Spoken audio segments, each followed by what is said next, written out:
My golden child sister moved her wedding to the same date as my little sister's graduation. Now, my parents are angry I won't attend the wedding. I 23M and one of 7 kids. There's Lydia 31F, Josh 28M, Leo 25M, me, then Aaron 21F, Nadia 18F, and the surprise child Lexi 4F. With that many siblings, it's easy to get lost in the crowd. Some of us have our positions, so to speak. Lydia's the oldest, Lexi's the baby. I have a kid, yes, that's my descriptor. Original poster gave us a grandchild. Erin is the golden child. She was the last planned child, the one supposed to tie up our family. She was born premature, so I understand that my parents coddled her to an extent, but it's more than that now. Erin's getting married and recently told us that she's brought the date forward due to a cancellation. No big deal, it just means they're getting married sooner. But the new date lands on the date of Nadia's HS graduation. Erin was sympathetic, but said she's already committed to the date. They've printed the invitations. My parents normally go overboard on our HS grads, but they said that they'd just have to miss Nadia's. We were all sympathetic, but it wasn't intentional. Or so I thought, but Nadia later told me and Leo that she was there when Erin got the call about the cancellation and told Erin that she was graduating that day, but Erin just laughed and accepted the date anyway. This, as much as I hate to admit it, sounds like a very Erin thing to do. She booked her engagement part for the night of Nadia's 18th birthday. Luckily, she wasn't celebrating until the weekend. She announced her engagement at my oldest sister's wedding anniversary.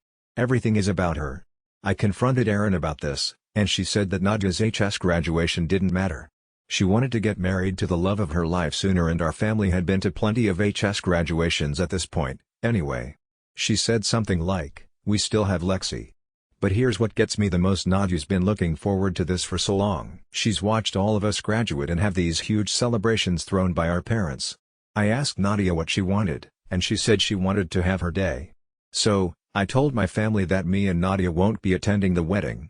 Leo has also dropped out. Everyone's angry. Erin's furious, and I didn't make it better by telling her that I could watch our other siblings get married, since it's all the same in her eyes. Mom's trying to convince me to come to the wedding because graduation isn't as important, but I feel like if I don't do this then it sets a precedent in Nadia's life that she's always going to mean less than Erin. I've had messages calling me an asshole, an idiot, etc. They're telling me to step up and be a good brother, but that's what I'm doing. My son is supposed to be ring bearer, but with how my family is reacting, I'm considering pulling him out of the wedding, too.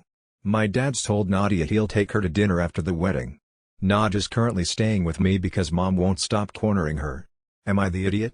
Update 1: It's 2 days after D-Day and I finally come bearing an update. I've had to condense it quite a bit because a lot has happened. Before I start, Nadia wanted me to thank everyone who congratulated her on her graduation. She was overwhelmed by the support you all gave her, especially after she faced such opposition from our family. So, let's start. Last Friday, Leo and I went to speak to our parents and Erin.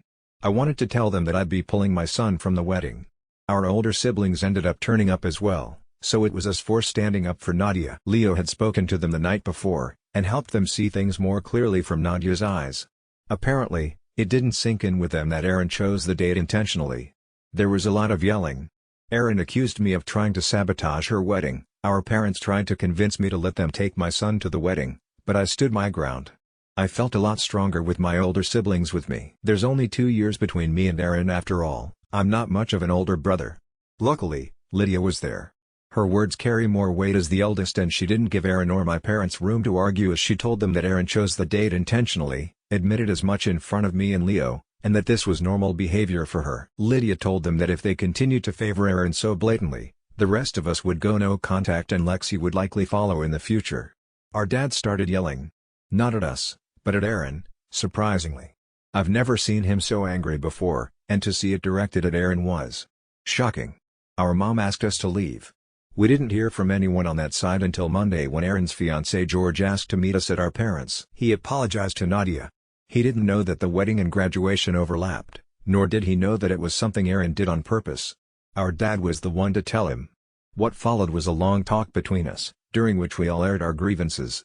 I told our parents that we all felt that they valued Erin more. That none of us mattered to them compared to her. Her artwork always went up on the fridge, ours always went in the drawer. I told them that, as a parent, I could never imagine treating my child like that. Erin tried to argue. She tried to tell us that we were trying to turn her into a bad guy, trying to turn our parents against her, trying to sabotage her wedding. Our mom told her to be quiet, that it was our time to talk.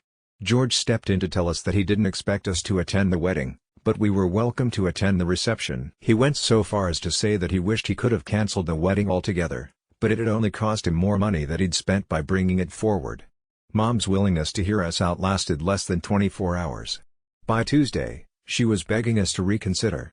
Apparently our feelings meant nothing in the face of Erin's dire stress and the fact that people would be questioning our absence on the big day. I haven't spoken to my mom since, but I did ask my dad to bring some of Nadia's things because she is going to be staying with me full time.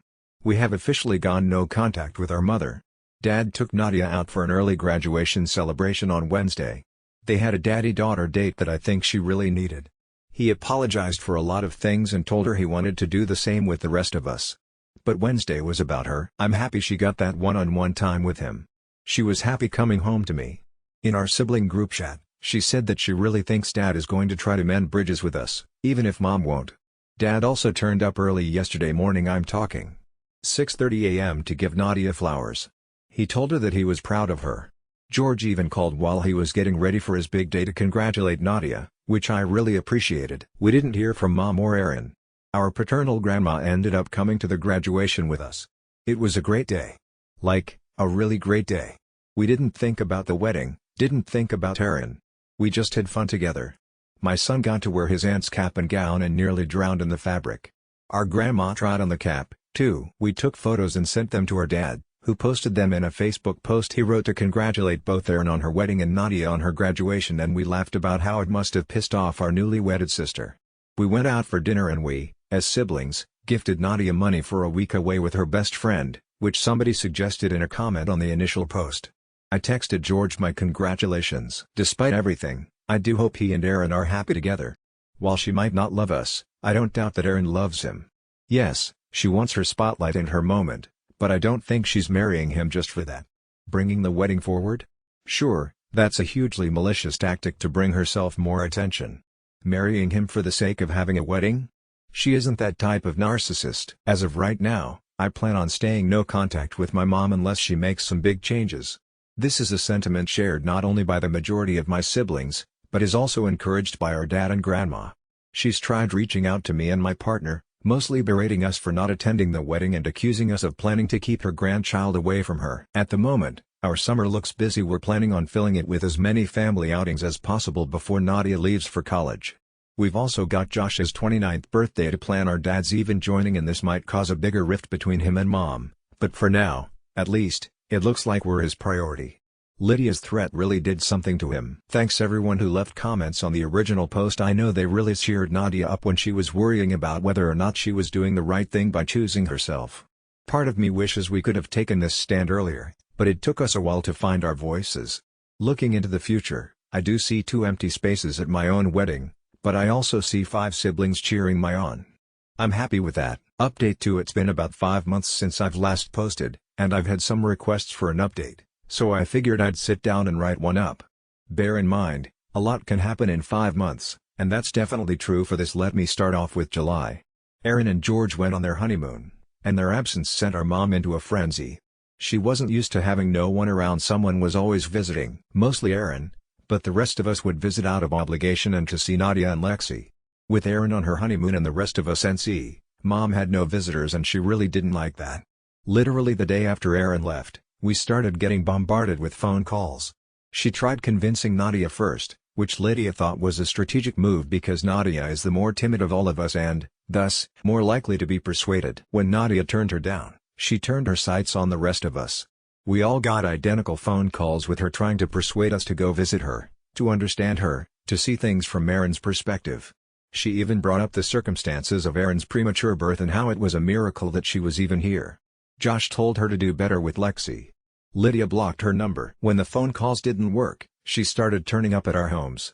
She continued spewing much of the same shit she had over the phone and before the wedding. She didn't understand what she'd done so wrong, why we were treating her like this. She called me ungrateful and disrespectful. She accused us of harboring unnecessary jealousy towards Erin and that she loved us all equally. I didn't respond to these comments. I was just trying to prevent her from going inside and saying the same things to Nadia, who was with my partner and son in the living room. Her comments didn't deserve a response, and when she was done I asked her to leave as calmly as I could, but truthfully, I felt a little like crying. But who wouldn't feel shitty with their mom yelling in their face like that, trying to downplay years of pain and calling it unnecessary jealousy? My siblings and I have been let down time and time again by her and our dad ever since Aaron was born. They missed out on so many things over the years, both big and small. But we had one thing that they never missed, and we were happy with just that one thing, and that was our HS graduations, but they couldn't give that to Nadia. All we had were our HS graduations. They missed Josh's college graduation because Aaron broke her leg. It was an accident, I get that, but they never made it up to him. They never celebrated this huge achievement afterwards, and he just had to grin and bear it. Our mom didn't turn up to my partner's babysitter after making such a huge fuss about it because Aaron didn't want to go and wanted them to get their nails done together instead. But our jealousy is unnecessary? Sorry. I don't know how I managed to stay calm when she was yelling at me, but I did. Asking her to leave made her switch tactics though, and she started calling out for my son, trying to coax him to go to her and telling me that she had a right to see her grandson. My partner stepped in then, because she was seething, and took my place at the door. Mom yelled some more but she left when my partner threatened to call the cops. Mom repeated this song and danced with my older siblings but similarly got nowhere with them. Then came the Facebook posts. Indirect rants about ungrateful people and how shocking it is that some kids could turn against their parents so easily. Erin somehow got involved while on her honeymoon and called Lydia to scold her for being mean to her mom. But as I've said before, Lydia is angry and she's had enough. Whatever she said to Erin prevented her from calling the rest of us. There was then a Facebook post about how much it hurt to be kept from a grandchild. Now, there were no names mentioned, but there is only one grandchild and that is my son. My mom's sister called me. There was yelling. I blocked the number. I know Dad was trying to convince our mom to just leave us alone. He kept apologizing because she just wasn't listening to him. Erin came home after 2 weeks. She tried reaching out to Lydia again, asking for us all to talk because, and this is a quote from Lydia, clearly we all have some issues to work out. We did not turn up. Erin was very angry at that because she's not used to us turning up for her. July wasn't all bad though.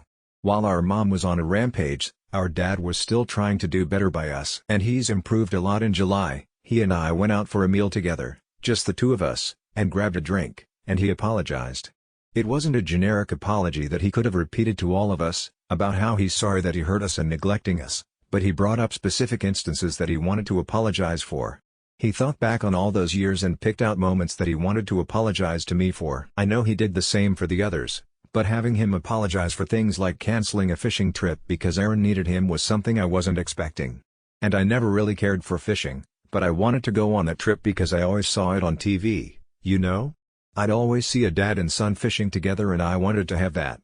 I wanted Dad to prove that I was a priority to him somewhere deep down. It didn't happen, and I never asked again. But we went fishing in July. What started as a trip between the two of us soon grew into a family day out when my siblings expressed an interest in going fishing, too. My brothers first, then Nadia, and even Lydia who hates the smell of fish. Dad brought Lexi and I brought my son, and it was great. It was one of the best days of my life. I suck at fishing, but I'm pretty great at collecting seashells. It was brilliant. Our parents did end up arguing when Dad went home. I wasn't there, so I don't know every little detail, but from what Dad told me, the argument was mostly because Mom didn't understand why we were still in contact with him and not her. She found it insulting that we were repairing our relationship with him. She was angry that Dad wasn't pushing us to forgive her, or why he wasn't stopping us from acting out. She was angry that he didn't extend an invitation to her and Erin for the fishing trip, and she was even angrier when he explained that their presence would make us uncomfortable. Josh turned 29 in the end of July. We booked an escape room for the 5 of us siblings, then we met our dad and partners for dinner that evening. Josh introduced us to his new partner for the first time. All of our attention was on Josh. The day was completely about him, which was a first for our family. Then there was a party thrown for him by his friends which I came out of with a massive hangover. Mom started giving us the silent treatment in the middle of August. Dad moved out in September. While we were getting the silent treatment, Dad was bearing the brunt of her anger and it really took it out of him. He was trying to do better by us and she was trying to villainize us, and he ultimately told her that if she didn't take accountability for her actions soon, then he'd be contacting a lawyer. Mom didn't take him seriously. He's been staying in Lydia's guest room since. Mom doubled down and said that he was blind for not seeing how we were manipulating him. Unlike the rest of us, Dad obviously still has regular contact with Erin, and according to him, she's even told Mom to reconsider. Unsurprisingly, Erin's involvement is what got Mom to relent. I'm not sure if she's thinking about how she's treated us, or if she's silently stewing. I know she asked Dad if he's going to move back home, but he said that it was better for them to have space right now. Personally, I'm struggling to see an outcome where her mom sincerely admits that she was in the wrong. I think she'll say it just to get Dad back home and the rest of us talking to her again. I don't think she'll ever hold us to the same level as Erin. In brighter news, there's officially less than a year left until my own wedding. Currently, there is no place for my mom or Erin. My partner Jade and I are having our fathers wear ties that match me and my groomsmen, something I originally didn't plan to do, but I'm happy with the change. Nad is settled in at college. She's made some new friends with kids in her classes, and she's enjoying. She's happy. Even though we have an active group chat, she FaceTimes me every few days just to talk. Most of what she says I've already read in the GC, but I'm always willing to listen to her stories again. Nadia never used to talk this much. She looks a lot happier now than she did 5 months ago. I think that's everything. I'm sorry for the novel, but like I said, a lot can happen in 5 months. Update 3. So, it's been about 7 months since my last update and I thought one was well overdue. I actually intended on sitting down and writing one out a few months ago, but life got in the way. A lot has happened, most of it good, some of it not. I'm sure you can guess what or who the reason for the not good moments were. Mom was silent through Lydia's birthday in October, but made a huge song and dance for Erin's in November. None of us make it a habit to check her social media accounts, and honestly we'd have blocked her if it weren't for Lexi, but Leo sent a screenshot in the group chat about a post she'd made. The post essentially painted Erin as the perfect child, her precious angel, and said how she'd always be proud of her. She didn't even mention Lydia on her page at all during her birthday, but I can't say I'm surprised. Thanksgiving was different, but fun. We all drove out to our paternal grandparents' place a few hours away to spend it with them. Technically, it was supposed to be an in-law year, since Jade and I tend to switch who we spend it with so that neither one of our families were being left out, but she suggested we switch it up this year so that I could be with my siblings on the first big holiday since the fallout. My in-laws are great people and have been really supportive throughout all of this, and I'm really grateful for them, too. Mom didn't reach out to us on the day, but I could tell she was fuming. It didn't help that she was being asked questions after Lydia posted a Thanksgiving Day photo that didn't include her or Erin. In December, she started a group chat with all of us and Dad essentially telling us it was time to stop this petty drama and focus on family. But none of us are stupid. We all know she wanted to show off her picture-perfect family over Christmas, and how could she do that when all but 2 of her children can't stand to be near her? Erin was in the group, but didn't speak up, which was odd for her, but none of us really thought much of it at the time. Dad said he'd swing by to see Alexi, but he had no interest in spending Christmas with her until she was ready to admit to the pain they'd caused us. A week later, my birthday also went ignored by her, but that was fine. It only proved that she had no intention of admitting she was the bad guy. She got more desperate as Christmas drew closer. The messages and phone calls started up again, but I could ignore those for the most part. What I couldn't ignore was coming home from work to find her on my doorstep. She told me she'd been waiting for ages, like I was expecting her visit and had done it intentionally. Which, honestly, I probably would have given the state of our relationship. I'm just grateful my family wasn't home. Jade was on her way back from work herself, and our son with her parents. I didn't want to invite her inside, but honestly given how desperate she looked, I also didn't want to deal with her where my neighbors could see. This woman told me that Christmas was about family and forgiveness. She told me I was taking it too far by keeping her grandson away from her, and how confused he must be without her. She said it like I was using my son to punish her. I told her it was better this way, because we all knew what'd happen if Erin had a child someday. My son would be pushed to the side like the rest of us were, and I didn't want that for him. She said I was being ridiculous and once again used that line, "I love you all equally." I asked her to leave, because nothing was changing my stance, and I wasn't going to be spending Christmas with her. She got angry. She started yelling, and while I want to say I kept my composure, I didn't. I started yelling too. The more I yelled, the more worked up I got, to the point that I started shedding tears. Reddit. This was years of hurt rushing to the surface. I don't think I will ever understand how she can claim to love us all equally but tell her crying son to stop being so dramatic. She left only when Jade came back and saw the state I was in. Jade's little but fierce and would do anything for me and my son, and I swear my mom left terrified of her that day. The social media posts picked up again. She played victim, shared posts about children not respecting the sacrifices mothers make for them and stuff like that. She posted how we didn't appreciate all that she'd done for us, but we all ignored it. We did our own Christmas. Jade, our son, and I visited the in-laws on Christmas morning, watched our son and nieces open their presents there, and then went over to Lydia's house. She offered to host us all this year. Dad took his place in the kitchen, joined by his assistant chefs Josh and Lydia's husband. We didn't see our mom or Erin until January. Lexi turned 5, so there was a party, and we weren't about to punish our sister for the actions of the demon that birthed us. So we went. There were some questions, but people didn't push when it was obvious that none of us wanted to get into it. Mom acted like everything was fine, but Erin stayed away from us. At the end of the party, as we were helping clean up, Mom said it was good that we were finally putting things behind us. Lydia told her the only thing we were putting behind us was her. That started her off again, but she quickly realized she was outnumbered and headed inside. That was when Erin approached us with her husband. Honestly, I was expecting her to tell us to go easy on our mom or something, but instead she apologized. She said she'd been doing a lot of thinking since all of this started, and she realized that treated us badly her whole life, and part of it was influenced by the way our parents treated her. She told us she didn't expect us to forgive her, but that she just wanted to tell us that she was sorry. We left a little while later. There was silence at the end of January and in February for Leo and Nadia's birthdays, but we were expecting that. Our days never did matter to her, after all. I got married in April without my mom present. It was hands down one of the best days of my life, second only to the birth of my son. Jade and I were surrounded by the people we cared about most and who cared about us in return. I had both of my brothers as my best men. Nadia and Lydia were bridesmaids, too. It was better than anything I could have imagined. Honestly, I'm still blown away by the fact I now get to call Jade my wife. It's been amazing. But, I'm sure you're all wondering how my mother handled this, and I can tell you plainly that she did not handle it well. Truthfully, when we sent out invitations, part of me hoped that the news just wouldn't get back to her. I hoped it'd go smoothly enough that I wouldn't actually have to talk to her about this decision, but of course that'd be too easy. She showed up a few days later banging on my door, demanding I talk to her. I went out.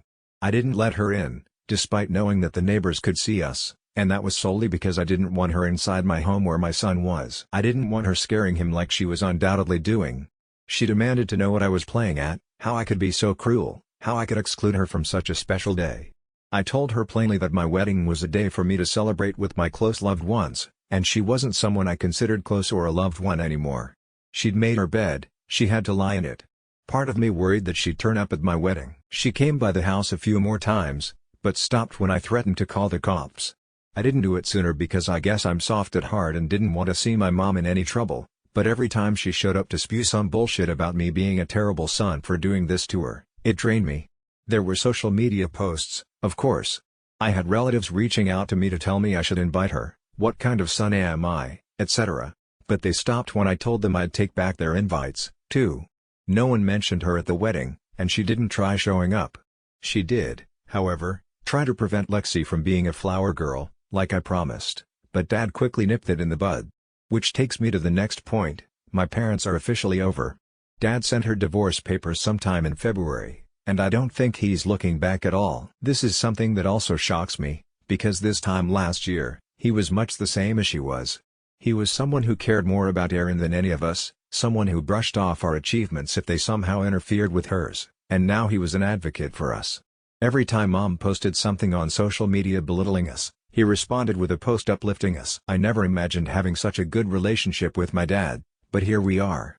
We helped him move into his own place back in March. He's a new man, honestly.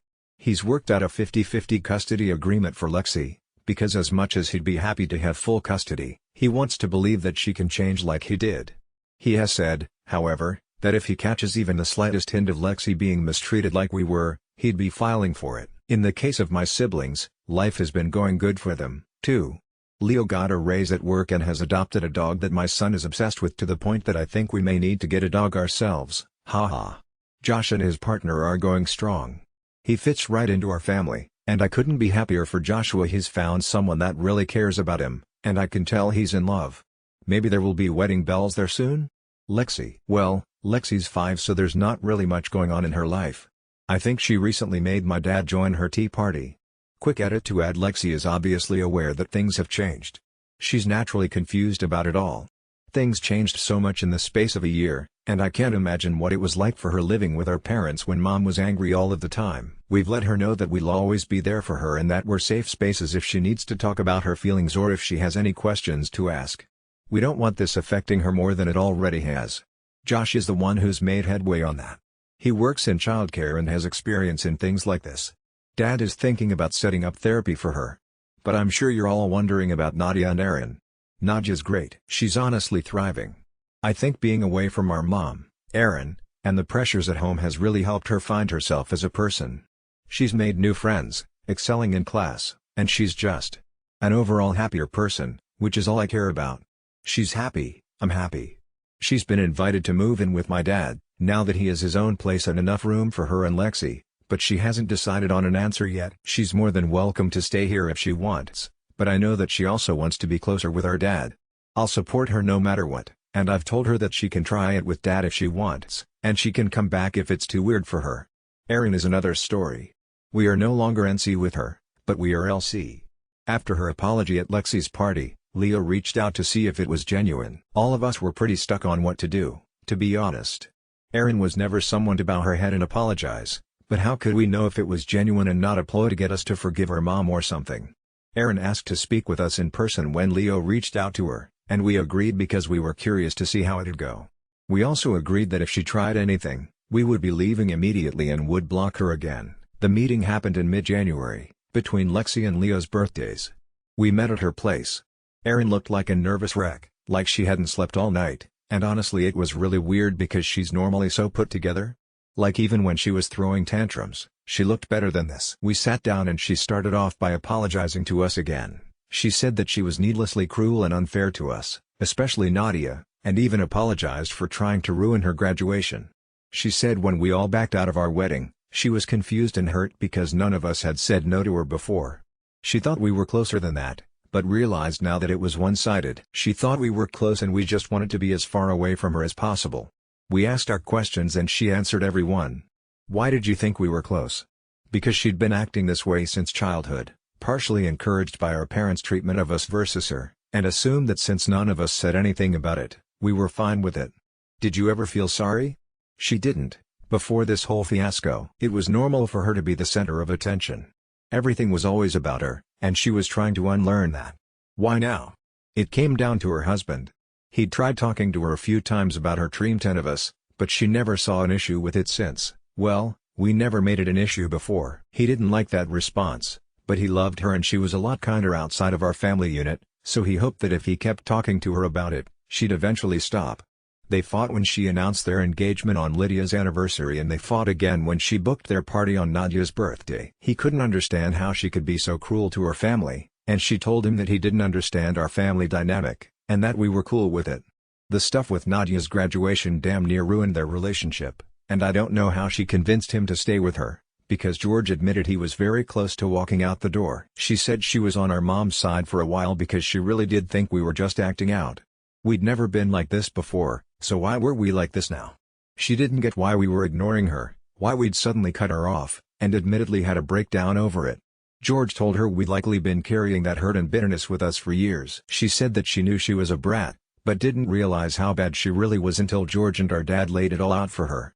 That's why she told Mom to leave us be, so that we could have peace from it all, and it turns out Dad wasn't the only one bearing the brunt of Mom's anger.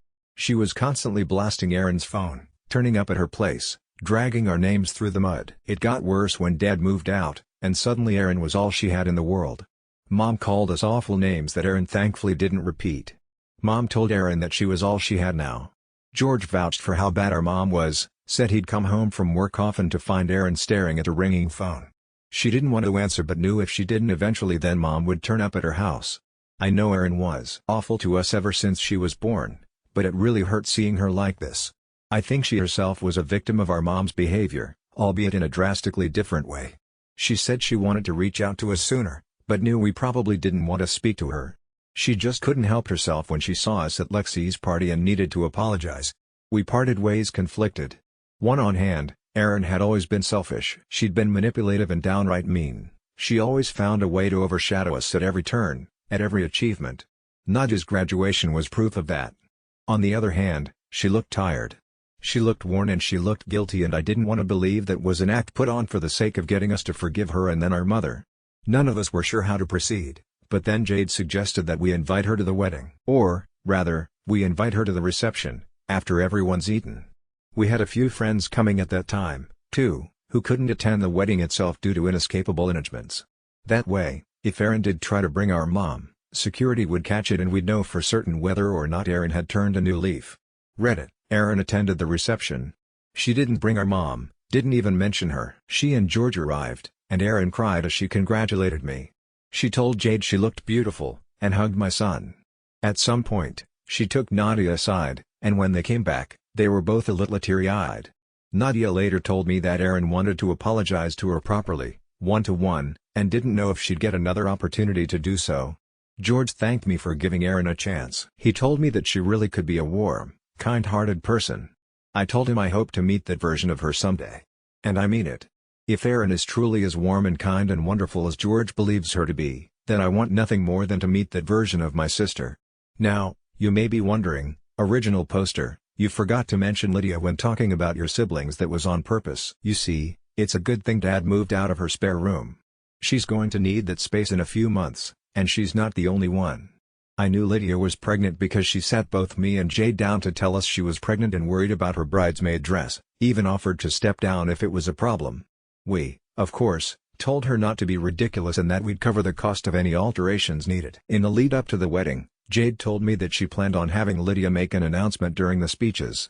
I foolishly assumed that Lydia was going to announce her pregnancy to our extended family, and while I was a little hesitant, I agreed since Jade wanted this and well, at least she'd gotten permission, unlike someone would have. Reddit. Lydia made a speech about pregnancy, and how she couldn't wait to be a mom, and how she was grateful to be sharing at least part of her pregnancy journey with Jade. Reddit. This was how I found out my wife was expecting our second child. Again, I wish I could say I maintained my composure, but I didn't. I cried. I was so overwhelmed with happiness that I couldn't help myself, and I'm sure my friends will forever make fun of me for it. It felt like all the shit we'd been through this past year was worth it all for that moment.